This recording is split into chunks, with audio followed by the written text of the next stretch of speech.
Magandang araw po sa inyo, Kuya Bari, at sa lahat ng tagapakinig ng inyong YouTube channel. Ako po si Erning, Tubong Iloilo. Ang kwentong ibabahagi ko po sa inyo ngayon ay ang aking tunay na karanasan. Ang kwentong tungkol sa isang ermitanyong kinatatakutan sa aming baryo. Siya po ay si Kaka Esteban. Nangyari nga po pala ito taong 1967 pa. Bata pa lamang po ako noon. Natatandaan kong palagi akong isinasama ng aking ama doon po sa sementeryo na matatagpuan sa itaas ng bundok. Isa po siya kasing sepulturero at matagal nang naninilbihan sa mga patay. Isinasama niya ako doon dahil maagang namatay po ang aking ina sa hindi malamang dahilan. Basta na lamang itong hindi na nagising pa mula sa isang mahimbing na pagkakatulog. 3 taon pa lamang po ako noon, Kuya Bari. Napalaki naman po ako ni ama ng maayos dahil malaking tulong din kahit papaano ang pagtatrabaho po niya sa sementeryo. Kumbaga ay ang mga patay ang bumubuhay sa aming dalawa. Ang trabaho po ng aking ama ay ang pagsasaayos at paglilinis ng mga gagawing libingan sa sementeryo. Nagdadamo, naguhukay at siyang nangangalaga ng kalinisan doon. Ngunit isa sa nakakatakot na gawain ng aking ama ay ang pagkukuha o ang pagkuha ng mga buto ng bangkay na matagal nang di nadadalawan ng kanilang mga kamag-anak at inililigpit po iyon sa isang butas. Iniipon niya ang mga buto, itinutumpok na parang basura. Sa tabi niya sa kanya hahakutin upang ilagay naman sa butas o libingang kanyang ginawa. Dahil bata pa po ako noon, wala pa sa pag-iisip ko ang matakot. Hindi ko pa alam noon na nakakatakot pala ang makakita ng multo. Lingid sa kaalaman ng lahat ng nakakakilala po sa akin, may kakayahan akong makakita ng multo o ng mga nilalang na di kayang makita ng pangkaraniwang paningin. Inaamin kong itinatago ko iyon hanggang sa ngayon po dahil na rin sa gusto kong mag-ingat. Ang mga tao kasi sa amin magaling pagdating sa panghuhusga. Marami nang nasiraan ng bait dahil sa mga ugali nilang ito. Ayoko naman po mangyari ito sa akin. At isa sa mga naging biktima ng ganitong mga klase ng tao ay ang isang ermitanyo na tawagin nating Kaka Esteban. Sadyang binago ko na lamang po ang kanyang tunay na pangalan bilang respeto po sa kanyang espiritu. Dahil sa ngayon po, matagal na po siyang yumao. Kinatatakutan ang antingerong ito dahil na rin sa kanyang itsura at ang kanyang pag-uugali. Matangkad na lalaki ito at malaki ang kanyang pangangatawan. Masungit at palasigaw ang matandang ito kaya walang nakakalapit sa kanyang bahay. Nag-iisa itong nakatira sa itaas ng bundok malapit sa sementeryong pinagtatrabahuhan ng aking tatay. Sa totoo lang po, Kuya Bari, natatanaw namin ang kanyang bahay sa tuwing pumapasok sa trabaho ang aking itay. Ang bahay po niya ay mayroong 2 palapag at gawa ito sa matitibay na kahoy tulad ng gemilina at nara. Gawa sa kapis ang mga bintana at dahon naman ng anahaw ang kanyang bubong. Madalas nadadaanan namin siyang nagbabasa po ng isang itim na libro habang prenteng nakaupo po ito sa bintana sa itaas. Sa tuwing nakikita ko siya noon, natatakot ako sa kanya dahil sa mahaba nitong balbas na halos umabot na po sa kanyang dibdib. Mahaba rin ang kanyang buhok na halos mamuti na ang kulay dahil sa katandaan. Matalim ito kung kami ay titigan at sinasabi ng iba naming kababaryo na ganoon din ang nararanasan nila doon sa matandang ito. Kung tumititig ito ay tagos hanggang buto, ika nga nila. Ang ermitanyong ito, Kuya Bari, ay mula po sa lahi ng mga albularyo. Kwento nga ng iilan na masyado itong mahilig o adik ito sa mga mutya, mga agimat at mga medalyon. Madalas nitong ipinagyayabang sa mga bata ang itinakas na agimat ng kanyang lola. Dahil doon, lumalayo ang ibang bata sa kanya dahil masyado itong mayabang at matapang. Namatay daw ang kanyang mga magulang. Pagkatapos ng libing, ibinenta niyang lahat ang ari-arian ng mga magulang at saka bumili ng kapirasong lupa sa tabi ng sementeryo. Naninirahan siya doon ng tahimik, isang lugar na mapayapa at walang ingay na nagmumula sa matatabil na dila ng mga tsismosa. Ngunit bakit nga ba ito kinatatakutan ng mga tao? Ang ermitanyong ito ay hindi sumusunod sa nakagisnang daan ng kanyang mga ninuno. Pinili kasi nito ang itim na kapangyarihan. Imbis na magpakahusay sa trabaho bilang isang manggagamot ay mas pinili niyang maging isang masamang antingero. Palibhasa, mahilig sa mga anting-anting, lahat ng alam niyang maaaring taglayin at makuha ng tao ay kinukuha niya. Isang gabi, habang abala ang aking ama sa paghuhukay ng bagong libingan dahil namatay noon ang anak ng aming kapitan, ay lumapit po siya sa amin. Naalala ko noon, bigla na lang ako napatakbo palapit sa aking ama dahil sa ikinikilos niyang iyon. Akala ko kasi ay nangangain ito ng tao. Sa liit ko po noon, naniniwala akong kayang-kaya niya akong lunukin kapag ginusto niya. Biglang napahinto sa kanyang ginagawa ang aking tatay at nilingon po ako. Agad ditong tinanong kung bakit ako namumutla. Sinabi ko naman sa kanyang palapit sa amin ang kinatatakutang ermitanyo. Tawa ng tawa sa akin ang tatay ko. Wag daw ako magpapaniwala sa mga tao sa bayan o sa baryo dahil nagsisinungaling lamang ang mga iyon at mahilig gumawa ng mga kwento-kwento. Agad naman niyang binati ang ermitanyo nang magpakita na nga ito sa aking ama.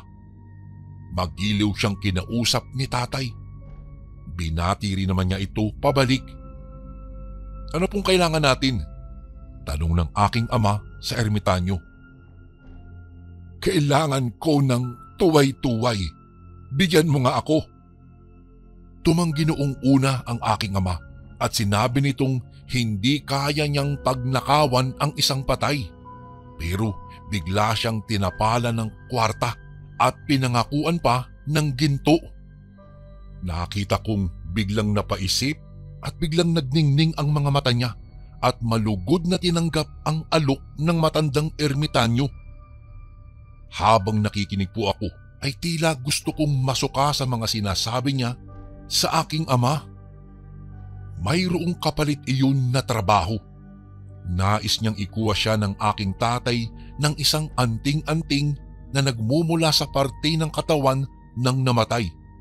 Ito po ay ang tuway-tuway o kneecap sa English. Sinabi nitong sa Biyernes Santo niya gawin ang kanyang iniuutos. Dahil ang bisa umano ng agimat na iyon ay mas malakas daw kapag kinuha sa araw kung kailan unang namatay ang anak ng tao o ang kinikilalang Diyos na si Hesukristo. Ilang araw ang lumipas. Naghanda si ama. Dala-dala ang kanyang gasera at ang mga pangbungkal na nasa isang sako. Tinahak namin ang daan papunta sa sementeryo. Kahit papungas-pungas pa po ako noon, kinailangan kong sumunod sa aking ama dahil wala naman akong makakasama sa aming bahay. May bitbit rin siyang kumot na siyang ipansasapin sa nichong aking paghihigaan. Tahimik lang kaming parehas nang paakyat na kami sa bundok. Sa pagkakatansya ko po, siguro'y 2:00 o 3:00 na ng madaling araw noon.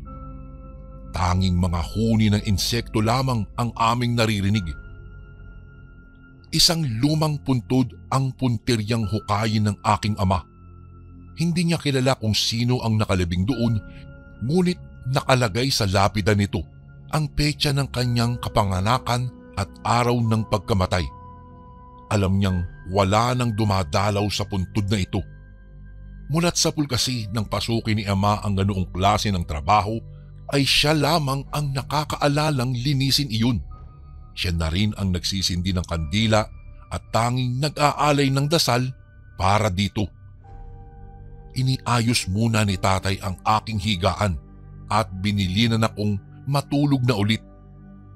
Gigisingin na lamang daw ako kapag tapos na ang kanyang trabaho. Pero di naman po ako dalawin ng antok noon. Palihim ko namang pinanood ang ginagawa ng aking tatay.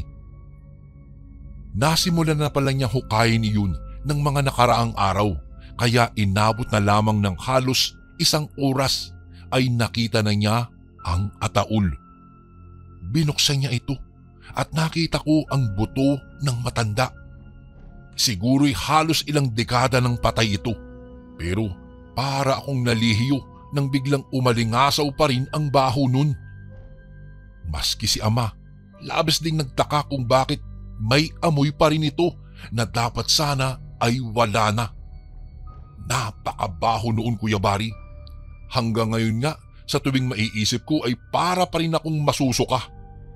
Ngunit dahil sa pera at ginto na inialok sa kanya, ay itinuloy nito ang kanyang hangarin. Tinakpan na lamang niya ng panyo ang kanyang ilong at kinuha niya ang tuway-tuway o yung maliit na buto sa tuhod na medyo hugis at sulok. Isinilid niya iyon sa isang supot. Nakita ko ang malaking pagkakangiti ng aking ama. Hindi ko alam sa inisente kong pag-iisip noon ay alam ko nang may mali sa kanyang ginagawa. Isang kalapastanganan yun sa bangkay na may-ari ng puntod na matagal niyang inalagaan. Bigla na lamang akong napaigtad at napabangon nang biglang may magsalitang ibang tao sa aking likuran. Nagulat ako kasi para yung galing sa hukay. Malaki at matibong sa pandinig. Bahagya pang napamulagat ang aking ama nang matuklasang gising pa ako at pinanunood siya. Ano? Nakakuha ka na ba? Kanina pa ako paikot-ikot dito. Akala ko ay di mo gagawin. Agad naman siyang sinagot nito at sinabing maayos siyang kausap na tao. Kaya sana ganun din si Kaka Esteban. Iniabot niya ang hawak nitong tuway sa matanda. Naging malakas ang paghalakhak nito at binati na magaling talaga sa trabaho at maaasahan daw ang aking ama. Inaya niya kami sa kanilang bahay. Naroon daw kasi ang perang ipambabayad niya. Pag-akyat pa lang namin ay nakita kong dinampot nito ang itim na aklat at iniipit doon ang kanyang hawak. Nagsindi rin ito ng itim na kandila sa ginawa nitong tila maliit na altar. Agad itong nagsagawa ng orasyon. Nang matapos ay ipinaliwanag niya sa amin kailangan niyang munang unahin iyon dahil may limitasyon ito para maging isang mabisang anting-anting. Maya-maya ay may kinuha ito sa maliit na baul. Nakita namin ni Tatay na punong-puno iyon ng salapi at mayroon ngang mga kasamang ginto. Nanlaki na ang mata ng aking ama dahil sa kanyang nasaksihan.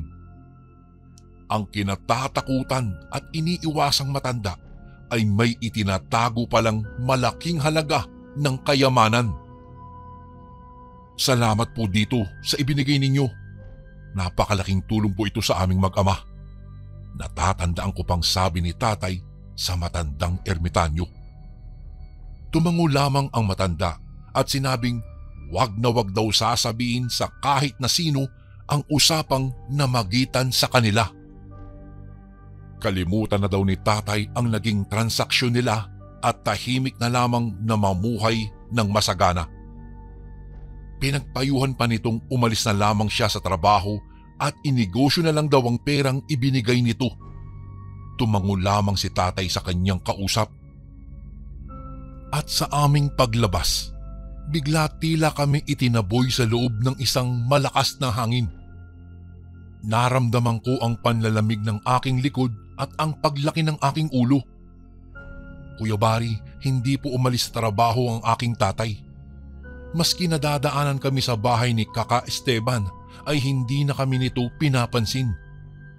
Minsan siyang binati ni ama pero hindi man lang ito tinapunan ng tingin. Tulad ng dati, mailap pa rin ito sa mga tao. Isang araw, napansin kong suot na nito ang tuway-tuway na kinuha namin sa puntod ng di kilalang bangkay. Mukhang binutasan niya iyon at saka nilagyan ng tali upang maging kwintas. Hindi na namin ito nakikitang nakatambay sa bintana. Malaki ang naging pagkakaiba sa kanyang ikinikilos.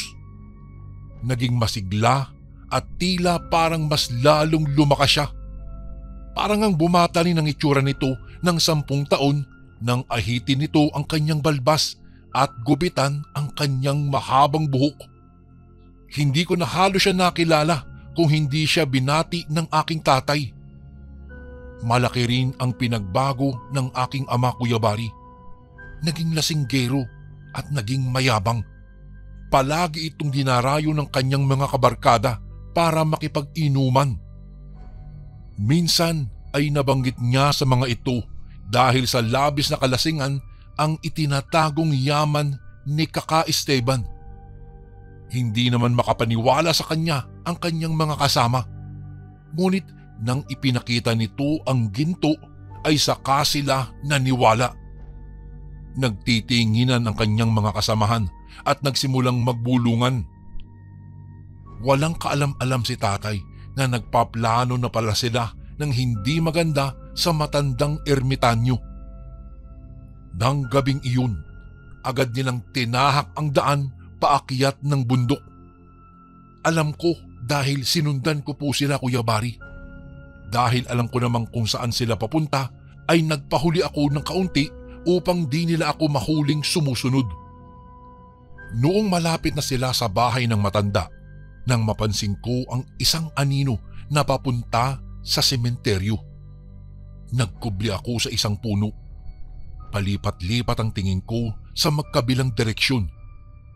Nang minsan pa akong tumingin sa sementeryo ay nakilala ko kung sino ang taong iyon. Si Kaka Esteban na nakaluhod sa isang altar na matatagpuan sa sementeryo.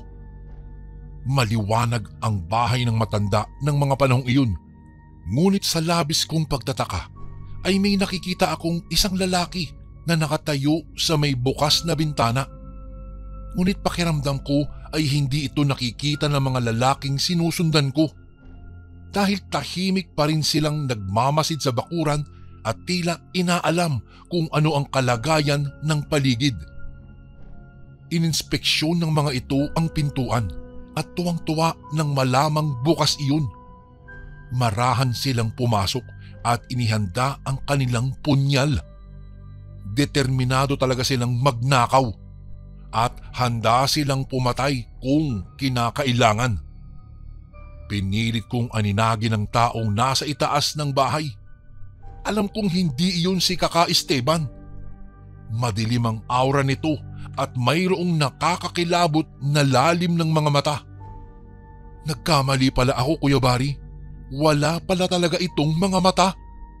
Isang tila naaagnas na bangkay ang aking nakikita at tila mayroon itong mga pangil. Nang itaas nito ang kanyang mga kamay ay nakita kong mahahaba ang daliri nito. Nawala yung nakakatakot na lalaki sa bintana at maya-maya ay bigla akong nakarinig ng malalakas na hiyawan mula sa loob ng bahay na iyon. Ang mga anino ay nagkakagulo. Parang sumasayaw at nakikisabay sa malakas na pagbugso ng hangin. Labis akong nakaramdam ng pangingilabot tapos ay ni hindi man lang natinag sa pagdarasal ang ermitanyo sa harapan ng altar. Agad akong bumaba ng bundok at mag-isang tinahak ang daan pa uwi ng aming bahay. Nadatnang kong tulog na tulog pa rin ang aking ama dahil sa kalasingan. Inalalayan ko siya at maingat na ipinasok sa loob. Saka ko isinarado ang pintuan ng aming bahay at siniguradong maski mga bintana ay mayroong mga panangga. Nakarinig na ako maya-maya ng mga kaluskos na tila paikot-ikot sa bahay namin. Pawis na ako at nais ko na ring umiyak dahil sa labis na takot. Parang naglalaro sa aking isipan na sinundan ako ng nakakatakot na nilalang na iyon. Hindi ko rin naman magising si tatay sa pagkakataong iyon. Mabuti na lamang at ilang minuto lamang ang itinagal nun. Nabawasan ang kaba ko nang marinig kong may papalayo na mga yapak ng paa. Kinabukasan ay ginulantang kami ng isang masamang balita. Natagpuan ang bangkay ng 3 lalaki na nakakalat sa gitna ng kalsada. Walang mga dugo, maraming kalmot at puno ng kagat at lamog na lamog ang mga katawan nila. Halos hindi ito malapitan ng tao dahil umaalingasaw ang mga ito sa sobrang kabahuan na dapat ay hindi pa dahil alam ko namang kagabi pa lamang sila namatay. Maya-maya'y dumating ang mga kaanak nila. Napuno ng ingay, iyakan at pagdadalamhati ang buong lugar. Walang nakaimik ni isa sa mga taong naroroon dahil sa lagim ng krimeng nasaksihan. May nakapagsabi kalaunan na baka isang aswang ang may kagagawa nun. Inisip nila na mayroong naligaw na aswang sa aming baryo. Marami naman ang nabahala nang biglang kumalat ang balitang iyon. Dahil dati namang hindi pinamumugaran ng aswang ang tahimik naming baryo. Isa sa naging suspek rin ay ang aking tatay.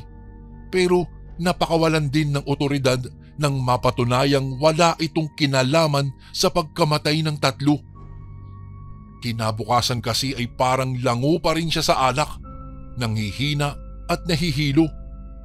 Wala siyang kakayahang patayin ang 3. Pag-uwi namin sa bahay ay agad akong ikinulong ni ama sa silid at tinanong kung ano ang nangyari. Magsisinungaling sana ako pero hindi ko po nagawa.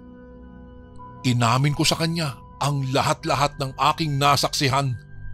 Halos bumula ang kanyang bibig sa pagmumura sa kanyang sarili dahil sa nagawang kapabayaan. Napahamak tuloy ang kanyang mga kaibigan dahil sinabi niyang mayroong yaman ang matandang iyon. Hindi niya inaakalang maiisip ng mga ito na pagnakawan ang ermitanyong nananahimik sa bundok. Sinabi ko rin ang tungkol sa mga kababalaghang nakita ko. Anak, delikado. Isang masamang nilalang ang nagmamay-ari ng tuway-tuway na nakuha ko. Agad ko siyang tinanong kung ano ang ibig niyang sabihin. Napapakamot ito sa ulo habang binubuo ang sasabihin at ipapaliwanag sa akin. Sabi nito'y ang pagkakaroon ng anting-anting na tuway-tuway ay hindi maganda, lalong-lalo na kung gagamitin ito sa kasamaan. Ang sinumang nagmamay-ari ng agimat na ito ay mapapasa kanya ang kaluluwa ng namatay. Magmimistulang buhay ito na maaari niyang magamit bilang isang utusan o di naman kaya ay magamit para makasakit ng mga tao.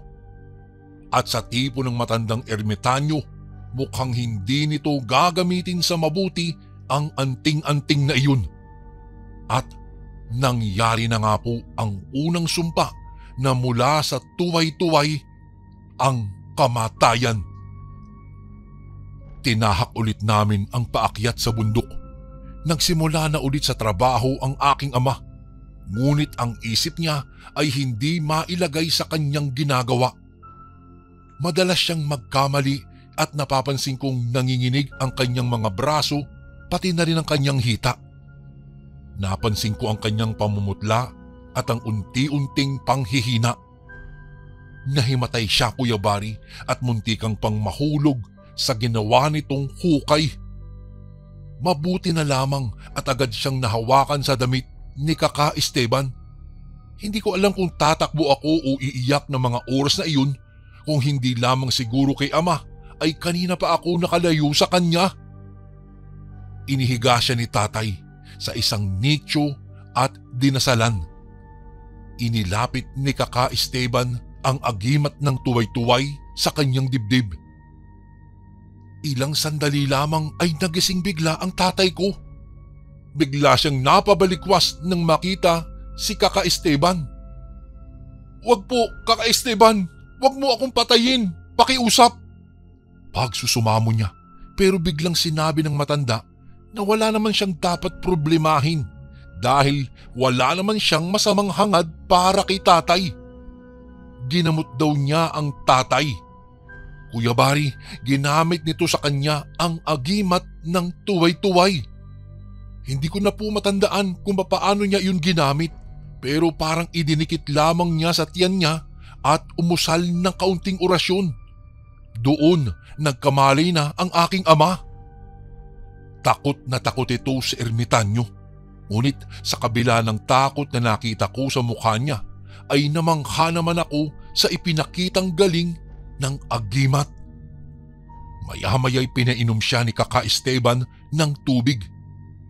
Unti-unti nang kumalma ang tatay ko, lalong-lalo na nang mapansin itong nakangiti ang matanda sa kanya. Doon namin nalaman ni tatay na mayroon pala siyang kakayahang manggamot tulad ng pinagmulan nitong lahi. Hindi ko maintindihan kung bakit sa pagkakataong iyon ay tila gumaan ang pakiramdam ko sa taong iyon habang nagtatagal kaming nagkakausap. Ganon din sa palagay ko kay tatay dahil nakakasabay na ito sa pagngiti at pagtawa ni Kaka Esteban. Hindi naman pala ito nakakatakot katulad ng mga sinasabi ng iba. Noong mahaba ang buhok nito at mabalbas pa ay kinatakutan ko rin siya. Ngunit nang muli ko siyang titigan ng oras na iyon ay nakita kong maamo naman pala ang kanyang mukha. Biglang napunta po ang usapan namin sa mga pumasok na magnanakaw sa bahay niya. Inamin kaagad ni tatay na siya ang nakapagsabi sa mga ito tungkol sa yaman ng matanda. "Pasensya na po, Kaka. Sinabi ko lang po yung kasi nagyayabang lang kasi ako." Ngumiti lang ang matanda at agad siyang pinatawad dahil sa pagiging matapat niya. Ngunit muli niya itong pinaalalahanan na anumang gawaing masama ay may kapalit laging karma. Muli niyang binigyan ng salapi si tatay. Ngunit ayaw itong tanggapin at pilit na ibinabalik sa matanda, pero ayaw na itong muling tanggapin pa ni Kaka Esteban. Sinabi nitong mas mainam na lumayo na kami sa lugar na ito. Maghanap na daw kami ng bagong matitirhan at mamuhay na kami ng tahimik. Hindi ko alam noon kung ano ang ibig niyang sabihin. Sila na lang dalawa ni tatay ang nag-usap at nagbulungan nang bahagya silang lumayo sa akin.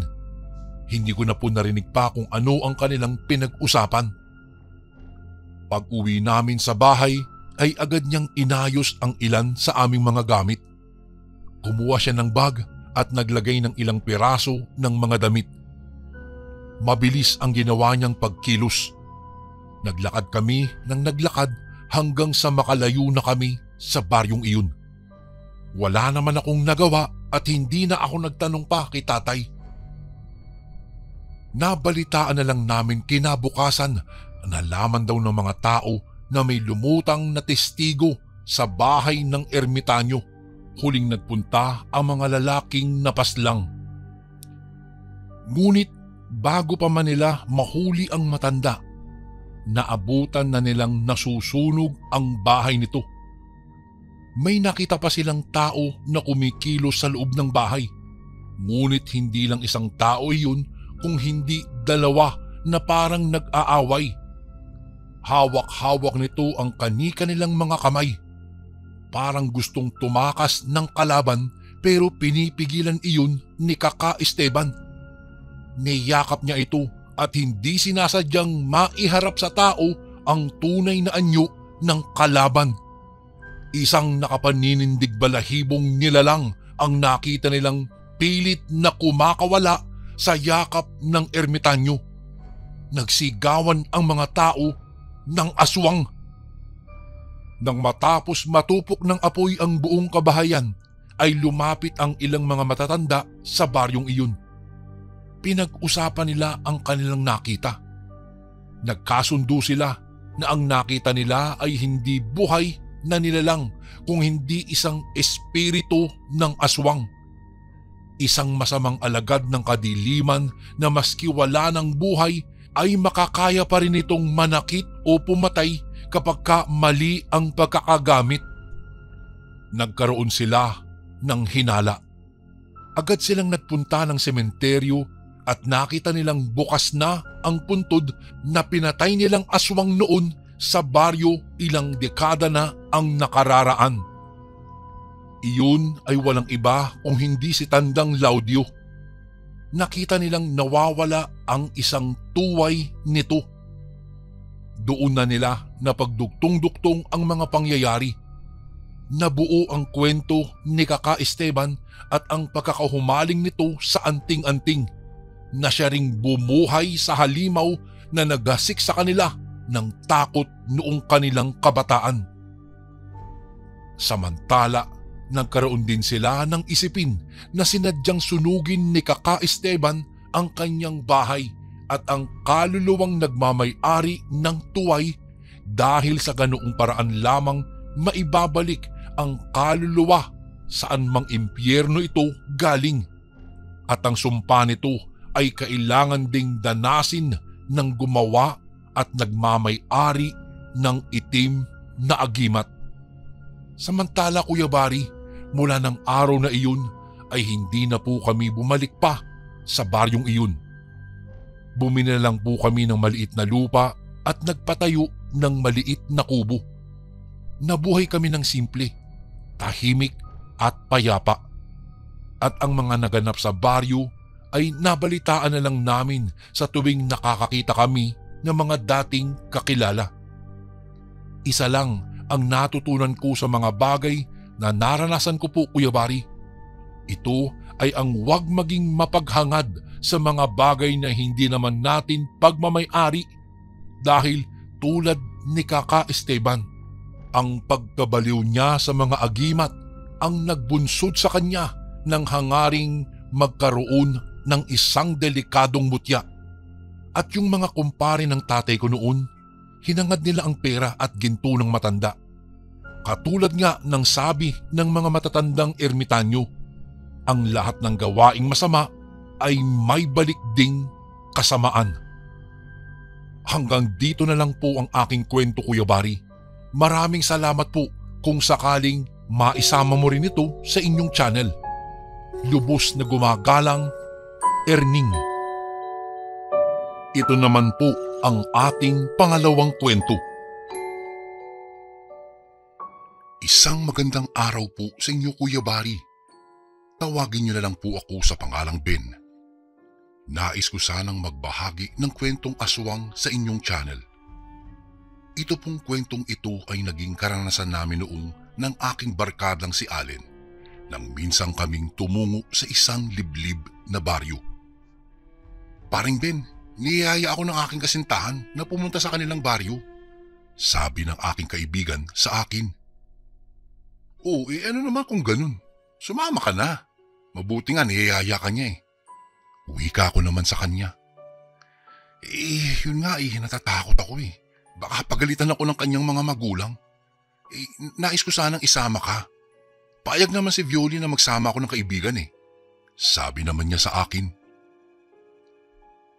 Napailing ako. Ayaw ko sanang sumama sa kanya dahil nahihiya ako. Subalit naging mapilit siya. Kaya wala na akong nagawa pa kung hindi ang pumayag sa nais niya. Kinabukasan din noon, nagpasya kaming umalis patungo sa bayan. Doon kasi naghihintay si Violi sa amin, kaya doon na rin kami dumiretso. Habang nasa biyahe patungo sa bayan, napatanong ako sa aking kaibigan. Pare, wala bang aswang sa baryo ni na Violi? Tanong ko sa kanya. Napatawa naman siya ng mahina. Ano namang gagawin ng aswang dun, pare? Wala naman siguro. Isa pa, kahit naliblib daw yung baryo nila, payapa naman daw doon. Tugon sa akin ng aking kaibigan. Nanahimik na lang ako noon. Isinaisip ko na ang sinabi ni Allen na mapayapa ang baryo nila Violi. Makalipas ang humigit kumulang 15 minuto, nakarating na kami sa bayan. Nakita agad namin si Violi, kaya bumaba na kami sa tricycle at saka lumapit sa kanya. Tayo na, sabi sa amin ni Violi. Tumango kaming dalawa sa kanya at saka tumungo sa paradahan ng tricycle na patungo sa kanilang baryo. Noong naroroon na kami, panay ang titig ng mga driver sa amin. Ang iilan sa kanila ay nagbubulungan pa, kaya labis ang aking pagtataka. Nang walang ano-ano, may isang tsuper na bumangga sa akin. Dahil ilang hakbang pa lang ang layo ko kina Violi, may kung anong ibinulong sa akin ang taong iyon. Kasama niyo ang babaeng yan? Tanong niya sa akin ng pabulong. Tumango ako, kaya muli siyang nagsalita. Kung ako sa inyo, mag-iingat ako. Nakatira yan sa isang liblib na baryo kung saan naroroon ang kuta ng mga aswang. Napakunot-noo ako sa sinabi ng lalaki. Paano niyo naman nasabi? Kilala mo ba yung babaeng yun? Tanong ko sa kanya. Oo, taga roon siya sa liblib na baryo na kuta ng mga aswang. Tugon niya sa akin. Nakita kong napalingon si Violi sa akin.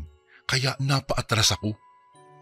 Napalingon din ang driver na iyon sa babaeng kasama namin. Kaya nagsimula na siyang maglakad papalayo. Napahakbang na rin ako papalapit kina Violi na ng mga panahong iyon ay nakikipag-usap sa driver. Sige po, payag po ako. Sumakay na kayo. Sabi ng driver sa amin.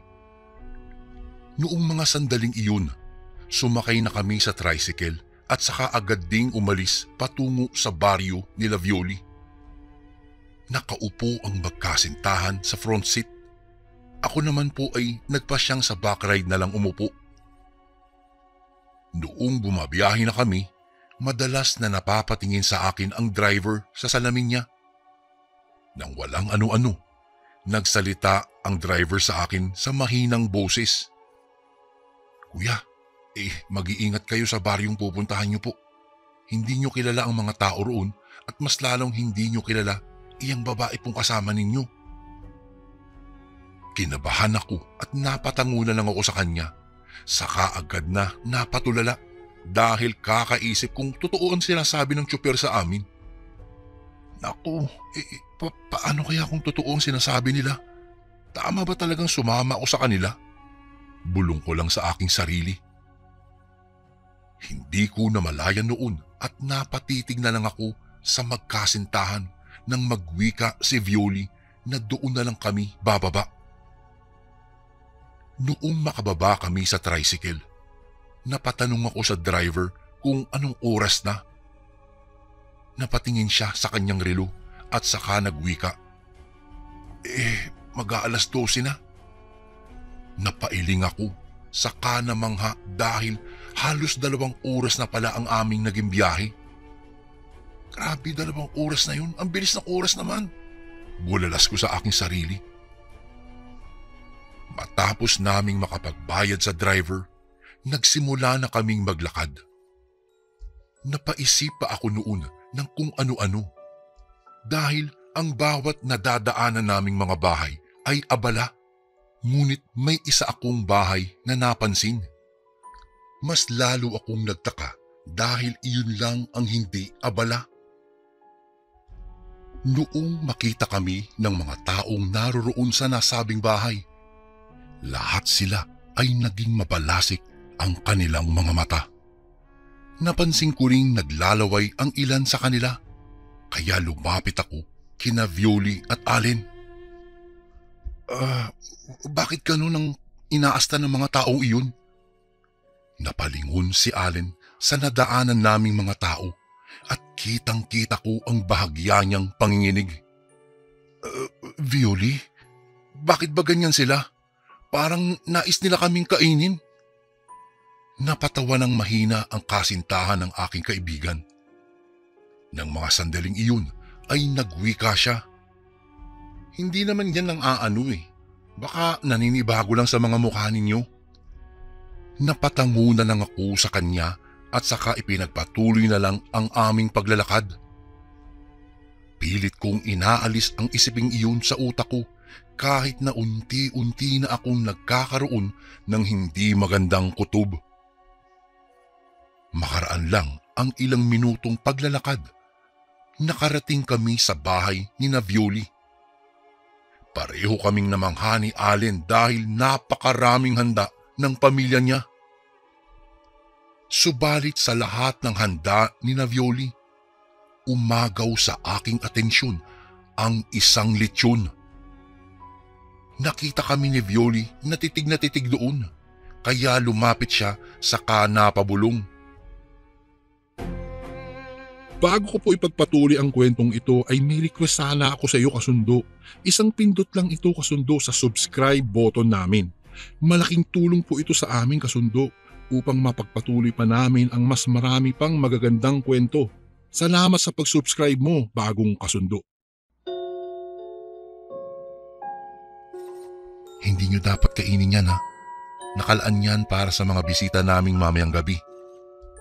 Napangisi pa siya noong sabihin niya iyon at dahil doon nakaramdam ako ng kilabot. Ganun ba? Bakit? San ba sila galing? Hindi sumagot si Violi sa aking tanong. Sinabihan na lang niya kaming kumain na lang ng kumain, ngunit wag na wag daw naming pakikialaman ang lechon. Noong nasa kalagitnaan kami ng aming pagkain, noong nagkagulo bigla sa labas. Inakala naming bisita iyon ni Violi kaya napadungo kami ni Allen sa bintana upang tignan niyon. Nasaan na ang dalawang dayo? Ilabas ninyo! Sigaw ng isang matipunong lalaki sa labas ng bahay nila Violi. May hawak pa iyong itak at tila seryoso iyon. Sinigundahan ng iba niyang kasama ang kanyang sinabi. Pinagpilitan nilang ilabas daw kaming dalawa ni Allen, subalit hindi namin alam ang dahilan. Nang mga panahong iyon, bumaba na rin si Violi sa kanilang bahay. Kaming dalawa naman ng aking kaibigan ay nakinig lang sa kanila. Amin na ang dalawang dayong iyon, para naman may panghanda kami mamayang gabi. Agad akong kinilabutan dahil sa sinabing iyon ng isang lalaki. Napatitig ako sa mukha niya at nawari kong seryoso siya sa kanyang mga sinasabi. Hindi niyo sila makukuha. Ako ang nagdala sa kanila rito, kaya wala kayong karapatan na kunin sila. Kami ang kakatay sa kanila mamayang gabi. Medyo pabulong na wika ni Violi, ngunit sakto lang para marinig namin. Natigilan ako ng mga sandaling iyon, Kuya Bari. Napatitig ako kay Allen at nakita kong hindi siya makapaniwala sa kanyang mga narinig. Kailangan natin makaalis sa liblib na baryong ito bago pa dumilim. Seryosong wika ko. Oo pre, isang pagkakamali ang pagpunta natin dito. Hindi ko akalaing aswang pala ang kasintahan kong yan. Sabi naman ni Allen sa akin. Akmang lalabas na sana kaming dalawa noon nang biglang bumalik si Violi. Oh, saan kayo pupunta? Pasensya na kayo nagkaroon ng konting komosyon sa labas ng aming bahay. Sabi niya sa amin. Bakit? Tungkol saan ba yun? Ano ba talaga ang hinihimutok ng lalaking iyon? Tanong ni Allen. Yun, wala yun.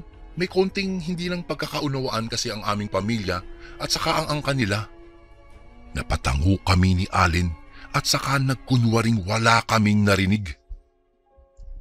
Pagkatapos naming kumain, sinabihan kami ni Violi na manatili muna sa kwarto at saka wag na munang lalabas hanggat hindi niya sinasabi. At Iyon na nga Kuya Bari, nanatili kami roon at si Violi naman ay lumabas sa bahay nila. Hindi namin alam kung saan iyon nagpunta, kaya nagplano na kami ni Allen na umalis. Pare, kailangan na natin makaalis dito nang walang nakakaalam. Marahil pare lahat ng tao rito, mga aswang. Wika ko sa kanya. Kitang-kita kong napalunok ng kanyang laway si Allen. Lumapit kami sa bintana at saka sinilip ang labas. May naririnig kaming mga pag-uusap, ngunit mahihina iyon. Kaya naisip naming baka malayo iyon sa silid kung saan kami naroroon. Tara pare, may araw pa. Kaya pa nating tumakas. Wika ko. Noong mga sandaling iyon, sinipat naming maigi ang aming babagsakan. Pareho kaming napatanda ng krus at saka paisa-isang tumalon sa bintanang iyon. Saktong pagkabagsak namin sa lupa, napalingon sa aming bahagi si Violi. Hindi namin alam kung ano ang aming gagawin. Subalit dahil nais naming makatakas, nagpasya kaming tumakbo na lang. Noong medyo nakakalayo na kami, narinig pa naming nang hihingi sila ng tulong sa iba nilang kanayon. Dahil doon, hindi kami tumigil ni Allen hanggang sa makarating kami sa kalsada. Kailangan hindi tayo maabutan. Seryosong wika ko kay Allen. Sakto namang may paparating na tricycle, kaya pinara namin kaagad iyon. Noong nakasakay na kaming dalawa ni Allen, doon namin nalaman na ang driver ding palang iyon sa kaninay naghatid sa amin. Sinabi ko na po sa inyo mabuti at nakatakas po kayo. Kung hindi, baka maging handa kayo mamayang gabi ng mga aswang na yan. Seryosong wika nito sa amin. Kinilabutan kaming dalawa ni Allen. Magmula noon, hindi na siya nakipagkita pa kay Violi. Wala na rin kaming balita sa babaeng aswang na iyon. Mabuti na nga lang at hindi niya kami nabiktima noong pumunta kami sa kanilang liblib na baryo. Habang nasa biyahe kami pabalik Kuya Bari, marami pa ang ikinuwento ng tricycle driver na iyon. Kaya daw niya nalaman na kuta ng mga aswang iyon dahil daw minsan may isinakay siyang isang dayuhan. Inarkila daw siya ng balikan nito. Ang usapan nila ay babalikan daw ang dayuhan ng 3:00 ng hapon. Ngunit mag-aalas 5 na, hindi pa daw ito bumabalik. Nung una daw nainis pa siya, kaya sinundo niya papasok ng baryo ang taong kausap niya at hinanap niya doon. Noong malapit na raw siya sa loob, nalaki ang kanyang mga mata nang makita niya ang dayuhan na nakatali at dahan-dahang kinakatay ng mga nilalang na hindi niya mawari kung ano. Kitang-kita daw niya kung papaano tanggalan ng mga lamang loob ang nasabing dayuhan. Muntikan pa raw siyang masuka dahil hindi siya makapaniwala sa kanyang nakita. Dahan-dahan daw siyang umatras at noong makatsyempo siya ay pinaharurutan niya ang kanyang tricycle papalayo. Ikinuwento pa niya ito sa kanyang mga kasamahan, ngunit walang maniwala sa kanya at pinagtawanan pa siya. Habang ikinikwento po ito ng tricycle driver, ay ramdam na ramdam ko ang kanyang panginginig. Naging tahimik lang kami ng aking kaibigan Kuya Bari sa aming biyahe. Hindi talaga kami makapaniwala na napadpad kami sa lugar na iyon dahil lang sa isang babae. Hindi na kami nagsisihan. Hindi ko po talaga malilimutan ang pangyayaring ito Kuya Bari. Sana ay wala nang magawi pa sa lugar na iyon. Isang pangyayaring muntika nang pumatay sa aming magkaibigan dahil lang sa isang babae na isa palang aswang na nakatira doon sa liblib na baryo ng mga aswang. Hanggang dito na lang po ang aking kwento. Maraming salamat po. Lubos na gumagalang, Ben. At ito naman po ang ating pangatlong kwento.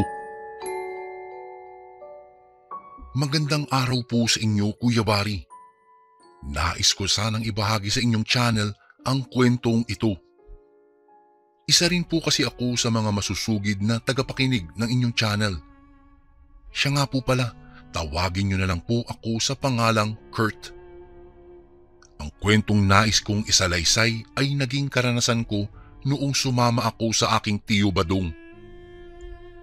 Si tiyo po ay isang construction worker at kung saan-saan sila napapadpad.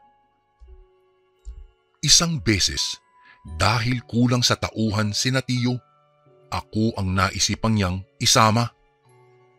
Sayang iyon, Kurt, para kahit papaano may kikitain ka naman, sabi ng aking tiyuhin. Napatango ako sa kanyang sinabi. Hindi na ako nag-atubili pang pumayag dahil alam kong tama ang kanyang desisyon. Noong araw ding iyon, dala ang aking bag na naglalaman ng mga damit. Sumama ako sa aking tiyuhin. Pagkarating namin sa site, agad na nagwika sa akin si tiyo. O Kurt, pakinggan mo ako ha. Huwag kang bibili doon sa tindahan ng ulam doon sa ilalim ng puno ng sampalok ha. Ho? Bakit naman po tiyo? Tanong ko sa kanya. Basta, sundin mo na lang ang aking sinasabi para hindi ka mapahamak. Wika niya sa akin na tinanguan ko naman. Agad kaming nagsimula ng aming trabaho at natapos iyon ng oras na ng pananghalian. Kani-kanyang dala ng kanin at ulam ang aking mga kasama doon. Kaming dalawa naman ni tiyo ay naghati sa kanyang dalang pagkain. Noong nasa kalagitnaan kami ng aming pagkain, nang may isang matandang babae na lumapit sa amin. Mga iho, bumili na kayo ng ulam. Maawa naman kayo sa akin, sabi ng matanda. Umiling ang aking mga kasama. Kita ko ang lungkot sa mata ng matanda kaya tumayo ako. Lumapit ako sa kanya at saka napatanong. Manong, anong ulam po ba ang ibinebenta niyo? Napangisi ang matandang babae sa akin at saka tiningnan ako ng maigi na animoy minumukhaan ako. Teka, bago ka rito ano? Tanong niya sa akin. Napatango ako sa kanya at saka napatitik sa basket na dala-dala niya kung saan naroroon ang mga ulam. Ito tingnan mo, may dinuguan. Meron din akong adobo. Kung bibili ka, bibigyan kita ng isa pang putahe. Nakangiting sabi ng matanda sa akin. Noong mga panahong iyon, Kuya Bari, napalingon ako sa aking mga kasama. Napatidig din ako kay tiyo at napansin kong umiiling-iling siya. Nang mga sandaling iyon, natigilan ako. Napaisip ako dahil nakaramdam ako ng pag-aalinlangan. Naawa ako sa matanda pero parang pinipigilan ako ng aking mga kasama. Subalit dahil mas nanaig sa akin ang awa sa matandang tindera, bumili ako ng kanyang dinuguan. Maraming salamat, iho. O ito, bibigyan na rin kita ng adobo. Sa'yo yan, libre. Wika niya, sabay abot sa akin ng isang supot ng dinuguan at saka isang supot ng adobo. Ay wow, salamat po. Maraming salamat po, Lola. Sabi ko naman sa matanda. Bago umalis ang nasabing matanda, muli pa siyang nagpasalamat sa akin saka tinapik ako sa balikat. Hindi ko na siya pinansin pa at saka bumalik na lamang ako sa pwesto ni tiyo. Oh, bakit ka bumili niyan? Kita ko ang sindak sa mukha ng aking tiyo. Magtatanong pa sana ako kung bakit pero muli siyang nagsalita. Kurt, Nakita mo na nga tinapik ka niya eh. Hindi mo man lang ibinalik sa kanya iyon. Itong batang to oh. Napakunot noo talaga ako noon Kuya Bari ng mga sandaling iyon. Ho? Bakit ko ibabalik po? Anong meron po sa matandang iyon? Tanong ko sa kanya. Ay naku, mamaya na natin pag-usapan ng mga bagay na yan. Tapusin na lang muna natin itong pagkain natin. Napatitig naman si Tio sa binili kong dinuguan, kaya binuksan ko iyon. O Tio, ito po ulam, kain ka po. Binuksan ko ang ulam na iyon, subalit nagwika ang aking tiyuhin na wag naming kakainin ang ulam na nabili ko. Ay naku Kurt, mas mainam na wag nating kainin iyon. Wika ni Tio. Napatango ako sa kanya. Itinabi ko ang nabili kong ulam saka ipinagpatuloy ang pagkain. Habang kumakain kami, nakakaramdam ako ng bahagyang pananakit ng aking tiyan.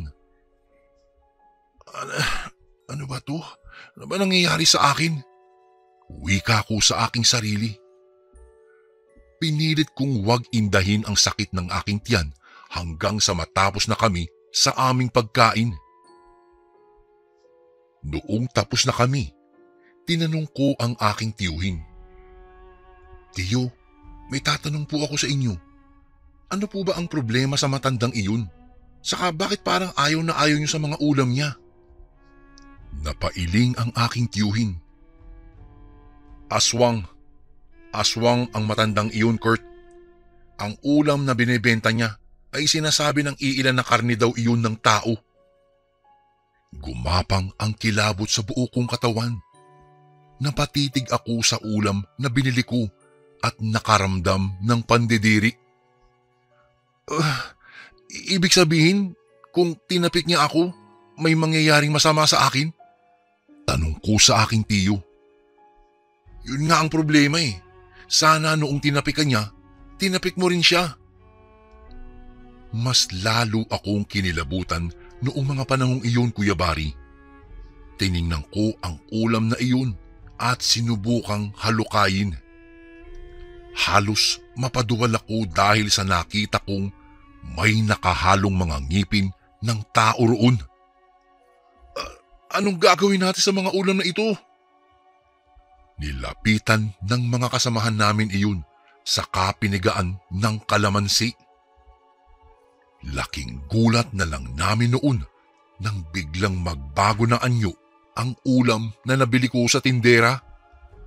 Anak ng putya naman, sinasabi ko na nga ba eh, aswang yang matandang yan. Sa oras na bumalik pa yun, hindi na yun makakalabas pa ng buhay dito sa site. Seryosong wika ng isa naming kasama. Bago ko po ipagpatuloy ang kwentong ito ay may request sana ako sa iyo kasundo. Isang pindot lang ito kasundo sa subscribe button namin. Malaking tulong po ito sa amin kasundo upang mapagpatuloy pa namin ang mas marami pang magagandang kwento. Salamat sa pag-subscribe mo, bagong kasundo. Teka pare, huwag kang magsalita ng ganyan. Alalahanin mong dayo lang tayo sa lugar na ito. Sabi ng isa. Nasa ganoon kaming pag-uusap noong bigla akong namilipit sa sakit ng aking tiyan. Aray, ang sakit ng tiyan ko. Bulalas ko sa kanila. Makaraan ang ilang sandali. Pakiramdam ko ay kumulo ang aking tiyan at parang nadudumi ako. Kaya dali-dali akong pumunta sa banyo upang ilabas iyon. Noong nasa kalagitnaan ako ng pag-upo sa trono noon, nang makaramdam ako na parang masusuka ako. Pilit kong pinigilan iyon pero hindi ko nagawa. Aray ko, sakit talaga. Ano ba itong nangyayari sa akin? Patuloy ako sa aking pagsusuka habang dumudumi ako, Kuya Bari.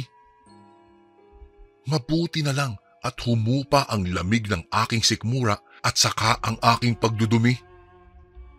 Dali-dali akong lumabas sa banyo at saka sinabi sa aking tiyuhin ang lahat ng nangyari. Tiyo, masama po ang tiyan ko, tsaka nagsusuka po ako. May halong pag-aalalang wika ko sa kanya. Agad na napatayo ang aking tiyuhin. Niyaya niya ang iba pa naming kasama. Hali kayo. Magdala kayo ng pupwedeng maging armas ha. Hindi dapat tayo papayag na may saktan ng aswang sa mga kasamahan natin. Nang mga panahong iyon, umalis si Tiyo sa aming site. Naiwan naman akong mag-isa roon. Naglakad si Tiyo hanggang sa makarating sila sa tindahan ng ulam na nasa lilim ng puno ng sampalok. Noong makarating sila roon, agad nilang nakita ang matandang tindera ng ulam. Walang yaka, aswang! Halika muna rito! Galit na wika ng aking tiyuhin. Napalingon sa kanila ang matanda at saka mabalasik na tumingin. Akmang aalis na sana iyon, muling nagwika si Tiyo. Hoy, bumalik ka rito. Anong ginawa mo sa pamangking ko? Akala mo ba hindi ko nakita ang pagtapik mo sa kanya?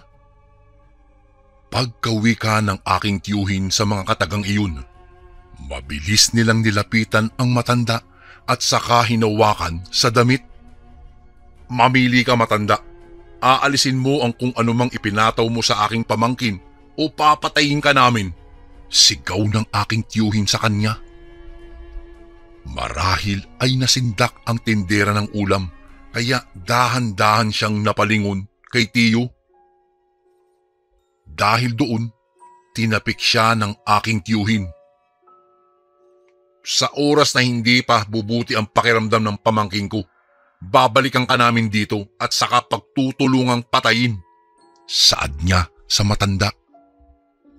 Tanging pagtangula lang ang nagawa ng matandang tindera. Napipi siya dahil sa pagkasindak. Bago pa man sila umalis sa nasabing tindahan, kumuha pa si Tiyo ng mga ulam doon. Ang ilang kasama niya ay nagpiga ng kalamansi. Sa kadahilanang iyon, napasigaw ang matanda. Maawa kayo! Huwag niyo nang pakialaman ang mga ibinebenta kong ulam! Sigaw ng tindera sa kanila. Ngunit hindi nakinig ang mga kasamahan ng aking tiyuhin. Binusisi nila ang ulam at may mga nakita silang iba't ibang parte ng tao doon. Sinabi ko na nga ba Langya, aswang ka nga. Tingnan mo to, hindi ba't daliri ito ng tao? Ito, tingnan mo, tenga ito. Sabi ng isa nilang kasamahan. Hindi na nakapagsalita pa ang matandang aswang. Nakatitig lang siya ng mabalasik kina Tiyo. Dahil doon, niyaya na niya ang kanyang mga kasamahan na bumalik sa site kung saan sila nagtatrabaho. Hindi na sana ninyo ginawa ang bagay na iyon. Baka balikan nila tayo at kung anong mangyari sa atin. Wika ng aking Tiyo. Noong makabalik na sila, kinamusta nila ang aking kalagayan. Sinabi kong bumuti na po. Nagpasalamat naman ang aking tiyuhin. Ay, alam mo bang kung hindi lang namin nagawang sindakin ang tindera ng ulam na iyon, baka natuluyan ka na. Wika niya sa akin. Ikinuwento nila sa akin ang kanilang ginawa at napailing na lang ako dahil doon. Mamayang gabi, tiyak na dadalaw iyon sa atin. Mas mainam nang maghanda tayo para kung sakaling bumalik ang aswang na yun, hindi niya tayo maisahan. Sabi ng isa naming kasamahan. Sa kabutihang palad naman, hindi na nagbalik pa ang matandang aswang na iyon. Magmula nang nangyari iyon, Kuya Bari, itinigil na niya ang kanyang pagtitinda ng ulam. Marahil ay napahiya siya sa ibang tao dahil sa ginawa ng mga kasamahan ng aking tiyuhin. Noong matapos ang araw ding iyon, dumaan kami ni Tiyo sa isang albularyo. Pinatingnan niya ako at mabuti na lang po na gawang tapikin ni Tiyo nang pabalik daw ang aswang. Magmula po noon, hindi na ako sumama pa sa kanya sa kanyang trabaho Naisip kong baka maulit pa ang nangyari sa akin at hindi na namin maagapan pa. Magpasa hanggang ngayon, Kuya Bari, hindi pa rin talaga ako makapaniwala sa aking nasaksihan. Posible pala iyon, no? Dahil lang sa tapik ay pwedeng may mangyaring masama sa iyo. Wala kasi akong kaalam-alam at ideya tungkol sa mga bagay na iyan. Mabuti na lamang at maraming nalalaman po ang aking tiyuhin sa mga bagay-bagay na hindi maipaliwanag. Hindi ko po malilimutan ang pagkain na nabili ko mula sa matandang iyon. Magmula ngayon, nagbago na ang aking pananaw tungkol sa awa. Hindi rin pala sa lahat ng oras ay dapat maawa ka. Nang dahil sa awa, muntikan na po akong napahamak. Isang pangyayari na hindi ko po malilimutan kaya ko po naisipang i-share ito sa inyong channel. Isang awa ang muntik nang magpahamak sa akin. Isang tapik ang nagpabago sa aking pakiramdam. Isang aswang ang aking nakasalamuha na nagpanggap lamang na isang tindera ng ulam. Hanggang dito na lang po ang aking kwento sa inyo, Kuya Bari.